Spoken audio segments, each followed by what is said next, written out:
Hello, thanks for joining me once again. And the last time we were here, we spoke about how to reduce screen time. And today we have Dr. Megor because I want stuff to be backed up by the science behind it. I said, okay, let me invite Dr. Megor here to tell us why we need to reduce screen time and what are the appropriate screen times for different ages. Dr. Megor, welcome once again. Thank you. Dr. Megor is a medical doctor. Let me not take her for granted. I'm not introducing her properly. She is a gifted medical doctor, an early child development practitioner, and she is all shades of amazing. Thank you for being here, Megor. Thank you for having me. So, like I said, we spoke about how we need to reduce screen time in children and, practical tips to help us reduce that screen time. Because many times we do use the screen to keep our children occupied while we are busy. We are all very busy. We have a lot of things to do. But why do we even need to reduce the screen time? What are the behaviors we're seeing in our children that make us say, you know what, enough of this?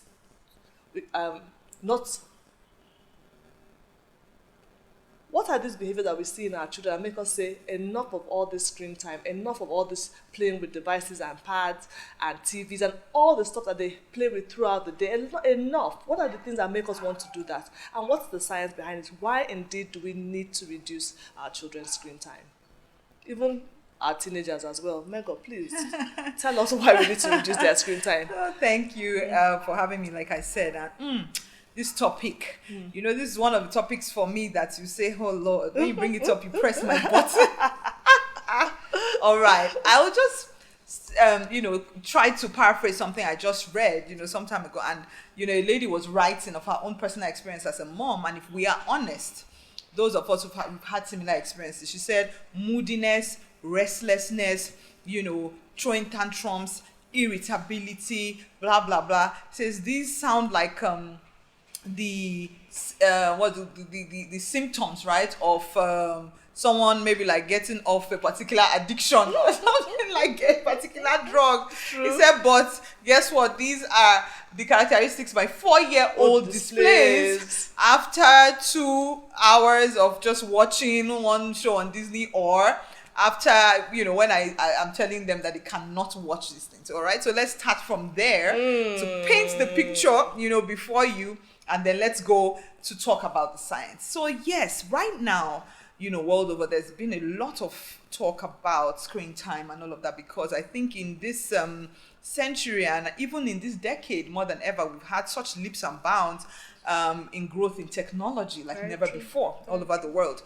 And change must happen, but how must we respond to change, right? True. So that's why there's been a lot of research now to say, okay, what is it? So for the first time, we're having very little children, interact with technology in a different way, like never before. We've never seen it yet Very like true. this, Very true. right? So, and that's why all of this study to say, okay, so what does it mean? And a lot of things have been discovered. A lot of them not so nice, unfortunately, yes. And that's why, in terms of how much screen time is okay, you find the American Pediatric Association proposing that, for example, from ages 0 to 2 years, no screen time at all. You mean no screen No time? screen time, 0 to 2. Like whether a phone but no screen time. And I'm going to explain explain that. And then from 2 to 5, about 1 hour of screen time. And then from 5, 6 to 12, and above, about not more than 2 hours per day. For teens too, of course, still regulated, right? Yes. After that. Now, so that's about time. The second thing is about content. What are they watching? What are your children watching, right? So the first thing, first of all, and let me talk about the science behind the how long. Now, in 0 to 2, in that period of your child's life, oh my God, amazing things are happening in the child's brain. When the child is born, you see the hands are developed and everywhere. However, the brain is one part of the child that actually uses the first 2 years and then the first 5 years to develop fully, right, to an extent. So massive synapses and connections are happening in the brain every second, like 700 synapses, that connection based on. So a child is lying down and just looking around, but the learning that is going on is tremendous. And so the brain at that time, so yes, a child can be born with the infrastructure of the brain, but the how, kind of like the child is born with the hardware, but the software gets uploaded in those first you get, and it gets uploaded in a particular way. Okay. Right? So the how depends on the environment and the caregivers and everything that is, interacting with. Now, kids who are exposed to too much screen time have been found to have some, even it's been seen structurally, where the white matter that is connecting parts of the brain is found to be less in children who have higher than normal screen time. Meaning that capabilities such as, literacy and, the ability to speak and stuff like that. Adelaide. Adelaide. Wow. In fact, in my experience, I have seen one of the first questions I ask people who come to me and say, my child is 4, he's not talking. One of the first questions I ask is, how much screen time is the child getting? And you see, it's unfortunate because we have a lot of TV programs that they are sold to us to tell us that they will help your children learn to speak. They will help your children learn to, But the science shows that except there is an individual, a human being, there to interact. So even if you are using Barney or whatever, but you are there to modulate that interaction, the child is doing nothing. We found there's no, there's no advantage. 0 to 2, there's no advantage. Wait, hold on that, because the truth is that a lot of us, are sold that look, if you want your child to learn, your child needs to spell, whatever, especially when your child hasn't started school, get educational CDs and all to help them. So are you saying that those things don't actually help the way we think they do? Yeah, the way we think they do. Where they help is where there is a living, breathing human being like a facilitator or modulator to help with that thing. But to just plop your child in front of the TV, playing those CDs and thinking that then they will learn and all of that, no, it's not happening. At least not 0 to 2. It's not happening, first of all, right? And then that exposure is affecting the way your baby is being wired. Let's come to another science. Okay, let's come to 0 to 2. Before you even speak to science, but 0 to 2, because we're talking to mostly working parents here. 0 to 2, what kind of activities can you do with your child that cut out as a no screen time at all? Give me suggestions for that 0 to 2. Okay. Well, as they get older, it's easier to find things to fill in and do that are healthy and wholesome. Is it even easier? I think it's easier for 0 to. I mean, because what are they asking for? That's true. All right. What they need is responsive caregiving, and what that means is that the care that is commensurate to their own, in a sense, their reactions and stuff. So it's just the bond. It starts, I love the fact that you breastfed, for example, all your kids and all of that. That's from just breastfeeding, eye contact, repeating, doing stuff and doing your hand like this and let the child try to do it and making sounds with your mouth and just talking to your child. Talking to your child. Most of us, we think, doesn't know anything yet. It's just, talking. Like you're changing the diaper, and okay, now it's a funny thing a friend of mine and I have done, and I remember sometimes when I think she was in a flight and she went in to change the child, and people were wondering because she was talking there. When she came back, who is she talking to? Yes, but yes, just talking to the child. Okay, I'm changing your diaper now, so I'm going to take this off now, blah, blah, blah. Engaging. That's it. You don't need after a while, yes, when pincer grip, all those other development, you are doing ratu and blah blah blah, sit with, we just need to begin to make out more time for these children. That's what I was just going to say. It just seems like it means it's just there's no way around it if we want to do it well. We would like to, and that's what, when we begin to, I was speaking to you that day about how I learned over the whole COVID period, even as a parent, and how I was guilty, but I had to learn the difference between abdicating and delegating. Where there are some things that it's not for others to do, it's for you to do for your child. And, and you cannot, the TV cannot raise your child, teach to speak and all of that. So I was going to the second thing that also happens in the brain and general, human being. It even happens to us as adults. However, why it's kind of dangerous to the children is because at that time, there's this feel-good hormone, or no, not the feel-good hormones now. It's like the pleasure hormone. Okay. We call it dopamine, right? So okay. is what that's what all the tech people used to keep us glued to our screen. Actually, they use from sounds, like when you're playing games, those they know sounds. The science behind Yes, they've studied the science behind it. That's their plan is that you are on your phone 24/7. That's how they make money.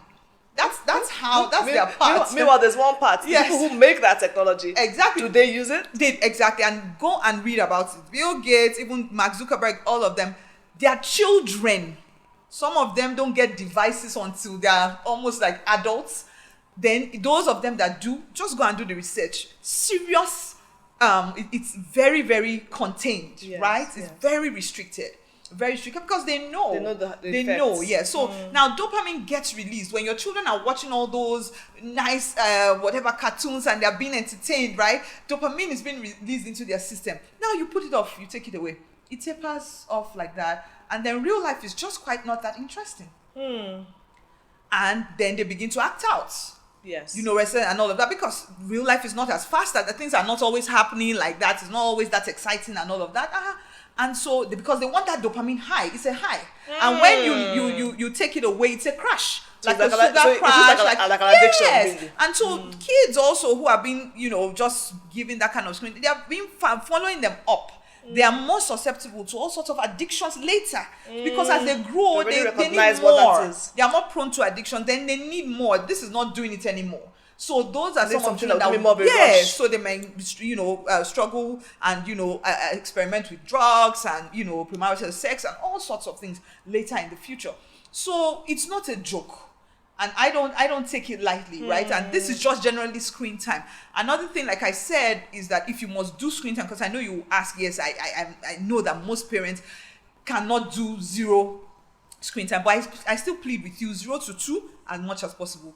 0 screen time. After that, still follow the guidelines. Then let's look at what they are watching. Number one, first of all, even before whether it's dangerous or not dangerous, when you see those kind of cartoons or children's shows that are just too fast, the frames, they change too fast, right? They're too stimulating. It doesn't mirror real life. Try to keep your kids away from there. They can watch the other slow-paced, normal shows, and all of that try to imitate real life. So you were talking about outdoor play and why it's so important. Can you talk more about that? Yes. I mean, play in general, the importance in our children's development cannot be overemphasized, especially in the early years. As they develop, in fact, the way they learn is to play. Once you can incorporate play with the learning, whatever it is they're learning, I mean, that's how they have been designed to learn. And many times we want our children to sit in one place, to be very organized, and come on, it's like, it's not going to happen. It's not supposed to happen. And so we have to now find, so in terms of getting them to play, we want to create, first of all, a home environment or perhaps a school environment that encourages, time of just free, unstructured play. Okay. Where, I mean, this is something I always talk about when my kids come and say, Mommy, I'm bored. I'll be like, oh, wow, fantastic. That is great. I say opportunity for innovation. Yes. Opportunity for creation. So they're tired of me. No screen time. Yes. Help equals to boredom. Yes. Boredom equals don't to be afraid of your children and being innovation. bored. Yes. Don't. Yes. Don't be afraid. When they come to you and say, wait, so what do you think we can do right now? You'll be shocked what kids do from paper.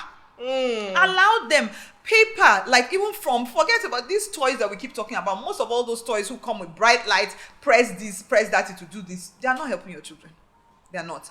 Things they can manipulate, things that they can help them create, things that they can, turn, twist, build, scatter, build again, those Lego. I have this wooden bricks, that they use, for example. But even outside that, just paper, yesterday, for example, my 4-year-old did something amazing. She created, she said it was her castle, but by using just these tables, these plastic tables in our house, and we used to do these things. Didn't you play with? I don't know. You're an ajabota. I played with sticks and stones and sand. I played with everything and wood and those played things with were, everything. they And were those things nice. helped. They were, And we they used to helped. sew. I used to do a lot of needlework. Thank you. You know, Thank you. over the lockdown, I tried to teach my Exactly. daughter how to knit. I'm still Exactly. teaching myself, to be honest. Yes. But these are small things. These are Yes. skills, and these Oh, are yes. things that And they engage watching so much them. TV do not allow you time to do. Yes, and they engage the children and get them to you just get their creative juices flowing. And by the time they see that, oh, I've created this, and I applaud anything, no matter how they come to me, say, Mommy, I just invented this. I'm like, oh, really? So what does it do?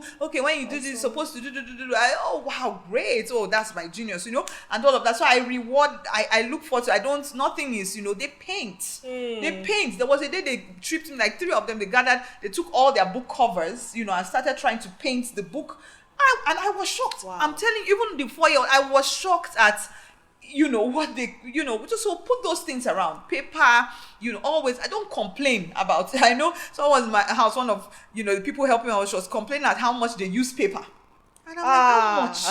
How much is a reel of paper? A ream of paper, rather. What you go and use to buy ice cream and be feeding a child what it does not need, I don't care, so let's invest in all those things. Pencils, they put it Glitter all around, glue, all cartons, sorts of things, yes. Don't throw it away, let them use it for stuff, and then Very outdoor true. play. Of course, we've talked about the sunlight they need to get and everything. If you have trees in their house, let's get people to teach them how to climb the trees. If you don't know what else to do, I mean, sometimes you want to get an instructor, maybe a taekwondo coach or something. Somebody. That's a good one, actually. Yes, to to come come and teach a them couple of times a week, Yes. to teach them martial arts, That's a and good one. stuff like that. Just things that engage them in other ways, and you'll be shocked, and it will also help their sleep. At the end of the day, they are tired. Honestly, it helps them. And yes, With my daughter, this thing you're saying about, Yeah. not throwing away cartons. I gave her some old boxes and she made, I've always known she loved art, but I've been able to see more. She did a 3D, well, yeah, of course it was 3D, with cartons, a living room. She created a bed, she created a living room, she created a toilet, she used like foil Wow, paper to look create at that. a mirror. Wow. The creativity was like, Exactly. wow. Yes, So, yes. we do need to really encourage Yeah. their creativity, and they can Yeah. find so many things to do with the things around the house. Yeah. Even in the whole food chain of technology, where do I want my child to play? Where do I want my child to play? Is it the consumer end, just be sitting down and or then even all in the the things creation? restrict. Yes, I mean part of the whole narrative. And so if I want my child to play in this area, how should I therefore be raising the child, or tilting the child towards what are the skills that the child needs? And very importantly as well, you find, and I'm sure all of us have noticed it both with ourselves, because at least we knew a time without technology. Oh, yes. You see how antisocial we are now? We go to a new place, usually when we would have been trying to get to know the next person. Carry phone. We're all on our phones. We're all on our phones and we're engaged. And then for younger children who do not yet have the discipline and are so prone to, that those high levels of probably being addicted by the screen, you have more antisocial kids today. Very true. Because of the Very devices. So they come out and they're actually socially awkward without a device. They They don't know what to do. They don't know how to do. They don't know how actually to a walk problem. up to someone and say hello and all that. It's actually becoming Yes. something really You very enter a room with serious. 5, Yes. especially with teens, 5, Yeah. and everybody's on their device. Yes, And yes. one thing I want you to talk about, again, because I've noticed it, is how to know when your child. You mentioned it with with young ones. Yes. You mentioned a child that almost seems like someone that's having withdrawal Yes. symptoms of addiction. And it happens even with teens, with everybody. When you see them, their reaction when you say, okay, stop playing the game, the Oh way they my, react. yes, A yes. quiet child is almost shouting, "Mommy, what's going on?" Yes, Oh, okay. yes. I know there's a problem. So what are those things to look out for, to know that, look, this child,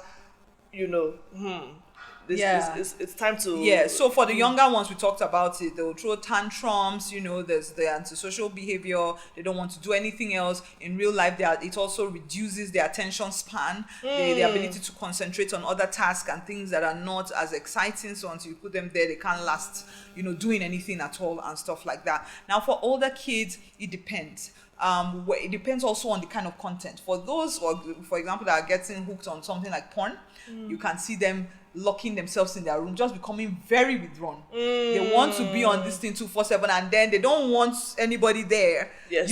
So they're Just looking for opportunities be to by just be by themselves. themselves, to be alone, Very true. and just doing it. The same thing, you see that the academics suffer if they were children that were doing well before, and then they just don't want to do other things like go out, hang out with their friends, and stuff like that. And unfortunately, for something like porn addiction, they might now begin to act it out with some people around which is that whole conversation is another that's conversation. a whole other It's another conversation. So let's not get there. But generally, you would see it affect their attention span, the ability to concentrate, to start and finish tasks, and to spend time with people and to interact properly with people. Very, very true. Very true.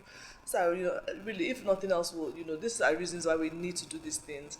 Like I tell the children, a lot of times, we're not doing these things. They think, oh, you're trying to be mean. You want to stop their fun. No, you're just trying to help to make sure they don't get hooked on something dangerous. Because like you said, right now, I believe we have a serious issue with pornography, which is why the sexual abuse is such a thing, because people who cannot do, they look for how to act out, and they go and start doing all sorts of crazy things. It starts from somewhere. But if you start to inculcate discipline in your child by limiting some things, helping them have control and mastery over things in terms of their TV, their screen time and all that, it helps them at work, it helps them in their family life, it helps them as individuals in the society. So it's really, really important. Thank you, Dr. Megor. Thank you so much for coming to talk to us about this. Why we need to. So you've heard the science behind it. It's not just for the sake of, do not watch TV, or because, they're showing worldly things on TV. No, it's not about that. It's actually for their development. You need them to develop better. You need them to have better skills. You need to help them, give them the best chance at life that you need. And having too much screen time does not help. You have seen the effects yourself. Yeah. If you're honest, you've seen the effects on your child, when they have too much screen time. Yes. So you need to find ways to help reduce it, which we spoke about in the other video. And Dr. Megor has told us about the science behind it. So if you have any more questions, please send in. Anything you need to ask on this topic, please do send in. Any comments you have, please share, and always like and subscribe to this page. Dr. Megor, do you have any last words on screen time? On screen time, as with everything else, communication. Please keep the communications line open, communication lines open with your children. Don't just say, no matter how young they are, begin to try to explain to them at the level that they can understand why you are saying these things, why this is better for them and why this is not. And you work together to create the kind of habits in your children that will do them good in life and that you'll be proud of. Thank you. Thank you for having me. Thank you so much. Thank you for listening, everybody. Hope to see you again soon.